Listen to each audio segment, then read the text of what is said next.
Now on my channel, we talk a lot about the best places to live around the Texas Hill Country, including Kerrville, which happens to be on the top 100 of best places to retire in Texas.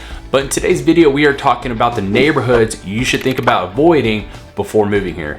Now, before we get this video started, I am obligated to tell you I'm a licensed real estate agent here in Texas. I've helped out tons of people move to the Texas Hill Country from all over the place, Nevada, California, Florida, Illinois, and I've helped people find the best neighborhoods that fit them and their families, but I'm restricted on giving you my advice because of fair housing laws on things such as crime, demographics, safety.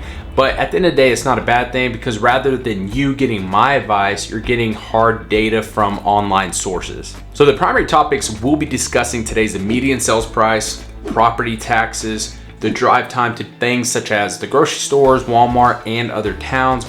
But make sure you drop a comment down below to let me know some of your favorite neighborhoods, or maybe even some neighborhoods that you think people should also avoid. Okay, let's go ahead and get rocking and rolling with the #1 neighborhood on the list, and that is Saddlewood Estates. So this neighborhood is located on the west side of Kerrville, just off of Thompson Drive, and to the south side of the Guadalupe River, which is actually pretty nice because you're literally jogging distance to the river from the front gate. And while we're talking about gates, this is a gated subdivision which has around 140 homes total. So if you're the type of person that doesn't really like being in a gated subdivision, this may not be the neighborhood for you. So Saddlewood is located about 7 to 9 minutes from the new HEB on Main Street and about 11 minutes from the small HEB off of Sidney Baker. You're also about 16 minutes from Interstate 10, which will get you to San Antonio or on your way out to West Texas. And if you're looking to go to Fredericksburg for a day trip to maybe enjoy some wine or a dinner, you're about 38 minutes from downtown Fredericksburg. So the median sales price from 2021 to 2022 increased by about 17% and sits at $829,000, which is great when you consider the appreciation homeowners have after buying in the neighborhood. But one of the downfalls of having such a high median sales price is when you compare it to the rest of the city of Kerrville, which has a median sales price of $357,000.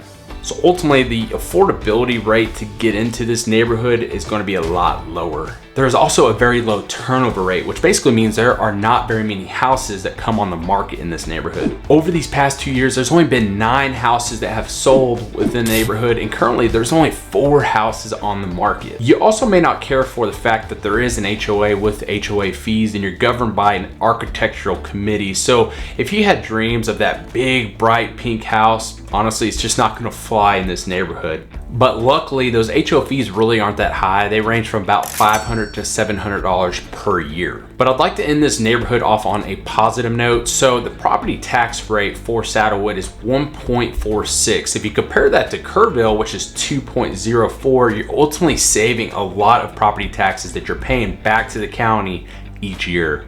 Real quick, let me show you an example of the difference that actually makes. If you buy a house for $600,000 in Saddlewood, you're paying $8,760 per year on property taxes. If you were to buy a house inside the city limits of Kerrville for $600,000, you're paying $12,240 per year. That's a whopping $3,480 difference per year. Okay, let's go ahead and move to #2 on the list, and that is the Horizon. So this is an absolutely gorgeous neighborhood, but I want to go ahead and start off with the negatives. So like Saddlewood, one of the biggest problems that the Horizon has is the turnover rate. There's just not very many houses that come on the market in this neighborhood. Within these last 12 months, we've only seen 3 houses sell within the neighborhood of about 90 to 100 homes. So for that reason, it's hard to give you an accurate median sales price and how much the property values have increased over these last 12 months, but more than likely it's going to be similar to Saddlewood, which again was 17%. So the Horizon is located just off of Thompson Drive and Shepherd Reese Road, and it's about 8 minutes from the new HEB on Main Street, about 9 minutes from the older HEB on Sidney Baker, and about 8 minutes from the Walmart.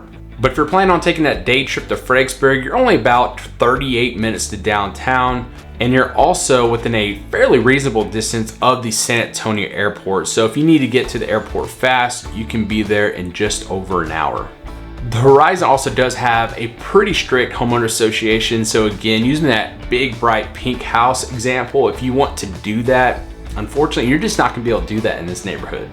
But another great aspect of this community are the tract sizes. They range from about 3 to 20 acres, and the entire subdivision is wildlife exempt, which helps you out tremendously on what you pay back to the county each year for your property taxes. And you might actually not know what that even means, so let me explain that to you real quick. So if you own a 5-acre lot, you're taxed for your homestead, which is the 1 acre around your house, and then the rest of the 4 acres will have that wildlife exemption, dramatically dropping what you pay for taxes each year. And Horizon has a 1.46 tax rate, kind of like Saddlewood, so you're ultimately saving on that aspect too, coupled with having that wildlife exemption. One last thing you might find to be a negative is that it's also in a gated subdivision. So if you find it to be a complete struggle to live within a gated subdivision, to get your yard guys in, the Amazon guys, the pizza delivery guy, well, you do have to deal with that. But if you want that sense of security within a gated subdivision, you're going to have that. Okay, so let's go ahead and move on to number 3 on the list, and that is Comanche Trace. But before we get started, make sure you drop a comment down below to let me know what you think number 4 is gonna be. Now, if you're looking for a small, quiet neighborhood that doesn't have a bunch of golf carts drive around all day long, you might wanna stay away from Comanche. So this is an absolutely gorgeous 27-hole championship golf course, which consists of about 500 homes or so. So this will be able to give us a more accurate median sales price and how much the growth has been over these past 12 months. And while we're on the topic, let's go ahead and cover that. So according to the NAR website, the median home value of Comanche Trace was $751,840 for the past 12 months, which was a massive 23.6% increase from 2021. One thing we are starting to see is that the quote unquote inventory levels, the number of houses for sale, is increasing pretty consistently within the neighborhood. In fact, month over month, we've seen a 6% increase in inventory, which is now at around 4.83 months. But the great thing about that for you as a buyer is there's going to be a lot more choices for you to choose from, but also a lot higher chance of contingencies being accepted within your offer. And just in case you don't know what contingencies are, a quick example is if you're contingent on the sale of your home out in California, or contingent on an appraisal or financing, those are all considered contingencies. So Comanche is located on the east side of Kerrville off of Bandera Highway, and it's about 10 minutes from the new H-E-B on Main Street, 13 minutes from the Walmart, 8 minutes from the older H-E-B, and about 11 minutes from the hospital, and just 33 minutes from downtown Fredericksburg.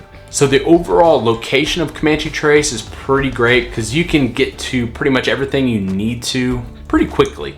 So in this neighborhood, you can find houses under 2,000 square feet, but you also have custom built houses that go all the way up to about 5,000 square feet. And with that, you have prices that do range from $500,000-$600,000 all the way up to about $3 million. I also want to quickly highlight the age ranges of these homes. So you can see houses in the neighborhood that are from the early 2000s when the subdivision originally opened up. And of course, you do have those brand new custom built homes. And they are consistently opening up new phases of this subdivision. So you'll continually see growth and expansion, which could be a good thing or a bad thing depending on how you view that. Comanche Trace also does have a homeowner association with fees, which they do range about $800 per year, but there's also smaller little subdivisions within Comanche Trace that have landscape fees, and those can range up to about $2,000 a year. All right, it's time for number 4 on the list, and it is River Hill. So similar to Comanche Trace, if you don't want a bunch of golf carts drive around all day long and the potential of having a stray golf ball go right through your back window, you might want to stay away from River Hill. So River Hill is a large 683 home golf course neighborhood located off of Bandera Highway on the east side of Kerrville, and it's roughly 6 minutes from the hospital, 9 minutes from H-E-B, just 5 minutes from the old H-E-B on Sidney Baker, and a quick 35 minutes to downtown Fredericksburg. So I like to think of River Hill as being like the old Comanche Trace because it was the original golf course community here in Kerrville. So these houses have a pretty broad age range, ranging from about the 1970s, early 1970s to, of course, the late 2000s. You do have a couple new builds in there, but for the most part, most of these houses are going to be older than the 2000s, especially the 80s and 90s time frame. So the median sales price for the neighborhood in the last 12 months is around $497,000, and according to that NAR website, the median property value is around $453,000, which is a 19% increase within the last 12 months. River Hills has actually seen a pretty significant increase in inventory month over month, 19% to be exact, and now has over 5.5 months of inventory available. So like Comanche Trace, if you're looking for a home inside a golf course community, you're going to have more choices, more houses to choose from as we start to see more and more houses come onto the market. River Hill is inside the city limits, just like Comanche Trace, so you have that tax rate of a 2.04, so it's going to be higher than subdivisions like Saddlewood or the Horizon. But if you want to be in town, closer to everything, the hospitals, grocery stores, and with a lot less median sales price, River Hill may be a better fit for you. I want to highlight real quick, when you're doing your research before moving to the Texas Hill Country, make sure you check out websites like niche.com, the NAR website, or Redfin Housing Data. But you want to take that information with a grain of salt, because although they try their best to be as accurate as possible, sometimes the information is just off. Also, don't forget to check out my video about the top 5 neighborhoods in Kerrville if you're considering moving this way. If you haven't done so already, subscribe to the channel, but hit the bell so you can get notified anytime I put out videos just like this one.